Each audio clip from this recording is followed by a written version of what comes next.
Hello guys, this is me Ankur Upadhyay. Welcome to our channel stock market analysis. Guys, बात करने वाला हूं IRFC के बारे में। देखिए, इस स्टॉक में बिल्कुल भी परफॉर्मेंस नहीं है। जब से लिस्ट हुआ है अंडर परफॉर्मेंस दे रहा है, लेकिन रिटेल इन्वेस्टर्स इस पे आंख बंद करके भरोसा कर रहे हैं और स्टॉक बिल्कुल भी न्यूज में नहीं रहता, बट फिर भी हर किसी के पोर्टफोलियो में ये स्टॉक आपको मिलेगा। देखिएगा, जिसने भी आईपीओ में पैसा लगाया इसमें और उसको कहीं ना कहीं अलॉट हुआ है और आज तक वो इंसान शायद ही बेच पाया होगा इस स्टॉक को। लॉस में है, हो सकता है उसे एवरेज भी कर रहा हो। क्यों कर रहा है रिटेल इन्वेस्टर ऐसा? क्यों है उस इंसान को इतना भरोसा है इस स्टॉक पे? इसके पीछे की वजह क्या है? देखिए गाइस, बात करूंगा IRFC के बारे में। Indian railway finance corporation, railway से जुड़ी कंपनी है। क्या है ये कंपनी? क्यों है रिटेल इन्वेस्टर का इतना भरोसा इस स्टॉक में? और आप या मैं, कोई भी इस स्टॉक में अगर किसी ने भी पैसा लगाया है तो वो कहीं ना कहीं माइनस है। तो फिर भी इस पे भरोसा क्यों है? फिर भी इसे एवरेज क्यों करा जाता है? फिर भी इस स्टॉक को अच्छा क्यों बोला जाता है? क्योंकि इतने बड़े मार्केट के बुल रन में ये स्टॉक नहीं भाग रहा। तो अब सवाल ये उठता है, जब इतना सब कुछ हो रहा है इस स्टॉक में, तो जिसके पास है उसे होल्ड करना चाहिए, या जब रिटर्न नहीं दे रहा तो नमस्ते, थैंक यू सो मच कह के इसे साइड करके अपना पैसा कहीं और लगाना चाहिए? इसके पीछे की वजह भी इसके बारे में बात करेंगे। साथ ही साथ, अगर किसी ने अभी तक बाय ही नहीं करा, लेकिन जिसने भी इसके बारे में सुना होगा, अच्छा ही सुना होगा, रिटर्न नहीं दिए बट फिर भी अच्छा सुना होगा, तो उसको बाय करना चाहिए क्या? इस लेवल पे बाय करना चाहिए? ये होगा मेरा टॉपिक आज का। तो चलिएगा, इस वीडियो को करते हैं शुरू। उससे पहले मैं आपको बता दूं, अगर आपके पास है कोई भी स्टॉक जिससे रिलेटेड आप मुझसे बात करना चाहते हैं, तो मेरी इंस्टाग्राम आईडी पंडित ब्रदर्स पे आके आप मुझसे बात कर सकते हैं। देखिए, करंट मार्केट प्राइस के बारे में बात करूं तो 23.60 पे आज के दिन क्लोज होता हुआ दिखा है स्टॉक। देखिए, स्टॉक में गाइस, मैंने जब भी आज तक वीडियो बनाई है, मुझे कभी भी इसमें वॉल्यूम्स की कमी महसूस नहीं हुई। हमेशा हैवी वॉल्यूम्स ट्रेड होते हुए दिखे हैं। हमेशा स्टॉक रिटेल इन्वेस्टर की पोर्टफोलियो में मिला है। हमेशा कोई ना कोई इस स्टॉक के बारे में बात करता हुआ पाया गया है, और जिसके पास भी ये पोजीशन है ना इस स्टॉक में, वो लॉस में बैठा है, बट फिर भी भरोसा है। तो कुछ तो है, उसके बारे में भी बात करेंगे। देखिए, आज के दिन की बात करूं तो 13 मिलियन वॉल्यूम्स ट्रेड हुए हैं। एवरेज की बात करूं तो 11 मिलियन का वॉल्यूम का एवरेज है, तो आज भी एवरेज से ज्यादा ट्रेड होते हुए दिखे हैं। स्टॉक की बात करूं तो 22.40 तो एकदम स्पाइक के साथ 24 तक आता हुआ दिखा था, और अभी फिर से 40 पैसे नीचे आ गया है। 40 पैसे सुनने में कम है, लेकिन इस स्टॉक के लिए बड़ी बात है। देखिए गाइस, मैं स्टॉक के प्राइस के बारे में बात नहीं करूंगा। पीई में आपको बस शेयर करना चाहता हूं पीई के बारे में। 5.6080 पे पीई ट्रेड कर रहा है इसका। आप सभी को पता होगा, स्टॉक जब लिस्ट हुआ था तो स्टॉक ने एक डिविडेंड भी दिया था, जो कि 4% का डिविडेंड था। और जब ये स्टॉक मार्केट में आया था ना, तो भी कहीं ना कहीं आप सभी ने सुना होगा कि स्टॉक की डिविडेंड यील्ड अराउंड 8% की निकल के आएगी। तो देखिए, अभी तीसरा चौथा क्वार्टर आई थिंक इस शेयर के लिए मार्केट में, और एक बार डिविडेंड आ चुका है 4% का, एक आध बार और अनाउंस होगा तो डिविडेंड यील्ड आ जाएगी 8% की। ठीक है, तो ये तो आप लेके चल सकते हैं। देखिए, जिसने भी इसमें पैसा लगाया है ना, वो इन्वेस्टर लॉन्ग टर्म के लिए सोच के लगाया होगा, और अगर नहीं भी सोचा होगा तो वो ऑटोमेटिकली ये शेयर का पोर्टफोलियो जो है वो लॉन्ग टर्म में ही चला गया है।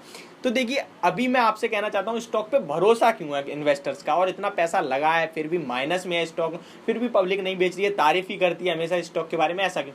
देखिए, स्टॉक की जो कंपनी है ना, कंपनी है जानदार। कंपनी में बस एक ही दिक्कत है, वो है ये कि सरकारी है भाई।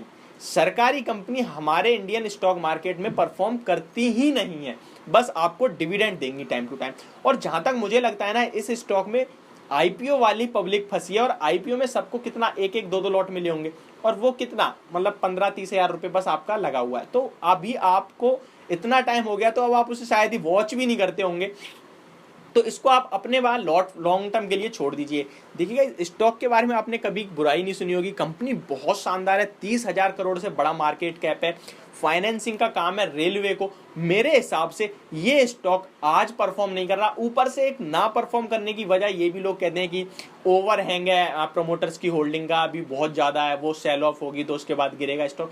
देखिए, मार्केट में जब शेयर परफॉर्म करता है तो वो करेगा ही करेगा, उसे कोई मतलब नहीं है, ओवरहैंग कुछ नहीं होता, और नहीं करना तो नहीं करेगा, ऐसा कुछ नहीं है। सब अफवाहें आप छोड़ दिए, जब आएगी डील तब की तब देखेगा मार्केट। अभी मार्केट के साथ तो चले, नहीं चल रहा, अंडर परफॉर्मेंस कर रहा है, ये तो फैक्ट है, बट लॉन्ग टर्म में आउट परफॉर्मेंस देगा, ये भी फैक्ट है। तो अगर आपकी पोर्टफोलियो में ये स्टॉक है ना, तो आप बिल्कुल भी मत देखिए इस स्टॉक को, कंपनी बहुत शानदार है। देखिए स्टॉक क्या है, स्टॉक पूरे साल नहीं चलेगा, मात्र 1 महीने भी चल जाएगा ना स्टॉक, तो 1 महीने में इतना बड़ा रिटर्न दे देता है कि शायद वो पूरी साल कवर कर दे। देखिए आज शायद एस्ट्रल के पीछे दुनिया भागेगी, एस्ट्रल पाइप की बात कर रहा हूं मैं, लेकिन यही स्टॉक अगर आप 5 साल पहले देखोगे ना, तो एक स्ट्रेट लाइन मिलेगी आपको, करीब करीब 5-7 साल, 5-7 साल में कोई रिटर्न नहीं मिलेगा आपको, फ्लैट मिलेगा। बट 1-2 साल चला तो देखिए कहां से कहां आ गया ना। तो स्टॉक मार्केट में निवेशित रहिए, लंबे समय के नजरिए के साथ पैसा बनेगा, कंपनी अच्छी चुनो बस। देखिए इतनी बढ़िया मार्केट में आपको अगर प्राइस एक्शन के हिसाब से शेयर ढूंढने जाएंगे नहीं मिलेगा, बिल्कुल नहीं मिलेगा। कंपनी अच्छी बहुत है बट प्राइस एक्शन के हिसाब से नहीं मिलेगी, बहुत महंगी मिलेगी। देखिए IRFC भी रेलवे का है, IRCTC भी रेलवे का है, दोनों PSU है, बट IRCTC भाग रहा है तो दुनिया उसके पीछे भाग रही है। समझ रहे हो ना आप बात को। IRCTC का हालांकि कारोबार बिल्कुल अलग है, इसका बिल्कुल अलग है दोनों रेलवे से जुड़ी हुई, लेकिन कारोबार दोनों का अलग है। IRCTC भी सदाबहार शेयर है और ये भी सदाबहार शेयर बनेगा। ऐसा नहीं है कि स्टॉक खराब है, परफॉर्म नहीं कर रहा, स्टॉक अच्छा है, परफॉर्म भी करेगा, बट इसको आपको टाइम देना होगा करीब करीब 3 से 5 साल का। देखिए आपका डिविडेंड एक फिक्स हो जाएगा करीब करीब 8% का, वो तो मिलेगा ही। स्टॉक आपका 22-24 रुपए पे, और मुझे लगता है 50 रुपए ये डबल होगा यहाँ से करीब करीब। टाइम देना होगा आपको, 50 रुपए तक जाता हुआ दिखेगा। देखिए 26 का लेवल जो शॉर्ट टर्म मीडियम टर्म वाले हैं, वो केवल एक 26 के लेवल पे नजर बना के रख ले। जिस दिन 26 के लेवल के ऊपर की क्लोजिंग मिलेगी, ये स्टॉक 30 रुपए से पहले नहीं रुकेगा, बिल्कुल नहीं रुकेगा, 30 रुपए टच करके ही आएगा। बट क्या होगा, इस लेवल पे ना पब्लिक छोड़ देगी, इसे फायदा लेगी ही नहीं। क्यों, इतने दिन से फंसे हैं भाई, अब जैसे तैसे मिल रहा है लेके निकल जाओ, तो वो बिल्कुल नहीं करना। लंबे समय के लिए जाइए, स्टॉक बहुत बड़ा रिटर्न देगा, बहुत बढ़िया कंपनी है, और फाइनेंसिंग का काम है, और फाइनेंस का काम 1-2 दिन में रिटर्न नहीं देता, फाइनेंस का काम 5-7 साल में ही देता है। तो उस नजरिए से रखो, फायदा देगा, बहुत अच्छा कंपनी है। और अगर कोई फ्रेश एंट्री लेना चाहता है तो जरूर बाय करे, आराम से थोड़ा थोड़ा करके हर डिप पे बाय करो, कोई दिक्कत नहीं है। 8% ITC भी तो खरीदा ना आपने डिविडेंड के लिए, वो भी तो नहीं कर रहा ना परफॉर्मेंस, लेकिन कभी आपने बुराई सुनी उस स्टॉक की? नहीं। क्यों, कंपनी अच्छी है, सेम कंपनी बहुत शानदार है, डिविडेंड यील्ड भी बढ़िया है, बने रहिए। ये मेरी वीडियो IRFC पे काफी पॉजिटिव व्यू है। हालांकि कब तक और ये अंडर परफॉर्मेंस रहने वाली है कोई कुछ नहीं कह सकता, बट हाँ परफॉर्मेंस आएगी, शानदार आएगी।